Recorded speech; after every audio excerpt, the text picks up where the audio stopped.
শুরুতেই পাশাপাশি দুটো ছবি আপনাদের সামনে রাখবো। একদিকে সন্দেশখালীর শেখ শাহজাহান, অন্যদিকে চোপড়ার তাজমুল হোসেন। ঠিক যেভাবে ত্রাসের রাজত্ব, ভয়ের রাজত্ব কায়েম করে রেখেছিল সন্দেশখালীতে শেখ শাহজাহান, একই রকমভাবে তাজমুল হোসেন এই চোপড়াতে কার্যত ত্রাসের রাজত্ব কায়েম করে রেখেছিল। দিনের পর দিন যুগলদের আটকে রেখে হাত পা বেঁধে অত্যাচার চালাতো সে। একের পর এক ভাইরাল ভিডিও সামনে আসছে।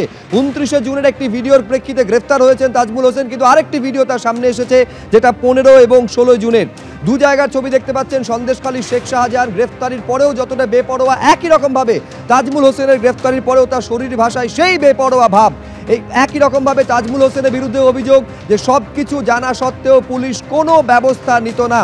এমনকি পুলিশের কাছে গেলে যারা তাজমুল হোসেনের বিরুদ্ধে অভিযোগ করতেন তাদের পরিণতি আরও খারাপ হওয়ার আশঙ্কা ছিল। ফলে পুলিশের কাছে যাওয়ার সাহস পর্যন্ত অত্যাচারিতরা দেখাতে পারতেন না বলে অভিযোগ সামনে আসছে। সন্দেশখালীর শেখ শাহজাহানের মতন একই রকমভাবে রাজত্ব কায়েম করে রেখেছিল কার্যত সমান্তরাল প্রশাসন এই তাজমুল হোসেন চালাতেন বলে অভিযোগ সামনে আসছে। গ্রেফতার হয়েছেন তাজমুল হোসেন, কিন্তু তারপরেও তাজমুলের বিরুদ্ধে মুখ খোলার সাহস কেউ দেখাতে পারছেন না। গ্রেফতারির পরেও ভয়ে কাটা হয়ে রয়েছেন যারা তাজমুল হোসেনের হাতে নিগৃহীত হয়েছেন, অত্যাচারিত হয়েছেন দিনের পর দিন তারা।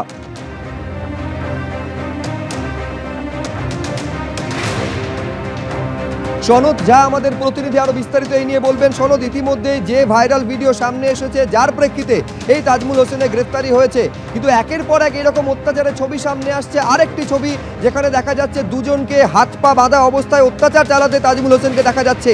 কি এই ছবি, কখনকার ঘটনা, দর্শকদের একটু বিস্তারিত জানাও সনদ।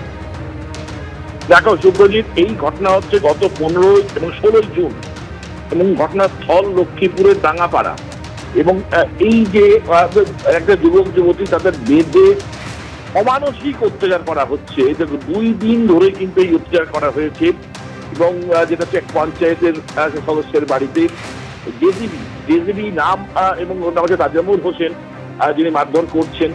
এবং স্থানীয় মানুষ যারা কালকে জানাচ্ছিলেন যে ওনার নাম জেসিবি কেন, কি পরিমাণ ভয়ঙ্কর, মানুষ কেন আতঙ্কে থাকে যে উনার নাম জেসিবি দেওয়া হয়েছে। স্থানীয় মানুষ দিয়েছে যে জমি বাড়ি বিশেষ করে মাটি কেলেঙ্কারি, মাটি বিক্রি করে দেওয়া এই জেসিবি দিয়ে, এই কারণে নাম জেসিবি, কিন্তু ওনার নাম তাজমুল হোসেন।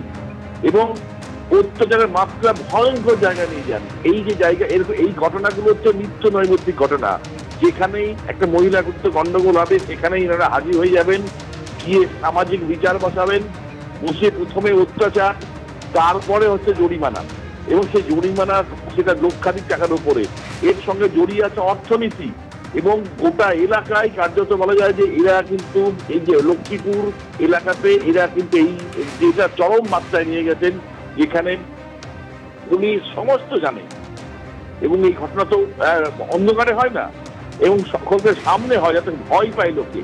এবং এই ধরনের ঘটনা ঘটলে যে বাকি যে অর্থের বিনিময়ে মুক্তি পাওয়া যায় সেটাও কিন্তু সকলের সামনেই করে। এবং পুলিশ কিন্তু কার্যত যেহেতু অভিযোগ হয় না, যার ফলে কিন্তু চুপ করে থাকে, লোকে থানায় অভিযোগ জানায় না। এবং বেশ কিছু স্থানীয় বাসিন্দা বললেন যে অভিযোগ জানানোর ফলে পাল্টা অত্যাচারটা আরো বেড়ে যায়, অর্থাৎ জরিমানার পরিমাণটাও বেড়ে যায়।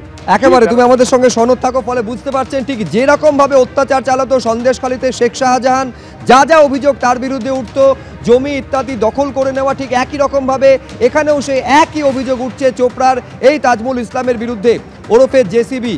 এখানে নতুন যে ভিডিও সামনে এসেছে সেখানে দেখা যাচ্ছে যুগলকে হাত পা বাঁধা অবস্থায় অত্যাচার চালাতে একই রকমভাবে ভয়ের রাজত্ব এই চোপড়ার তাজমুল হোসেন সেও কায়েম করে রেখেছিল। এমন পর্যায়ে যে গ্রেফতারির পরেও তাজমুল হোসেন এবং ভয় কার্যত সমর্থক, গ্রেফতারির পরেও সেই ভয় থেকে বেরোতে পারছেন না তারা।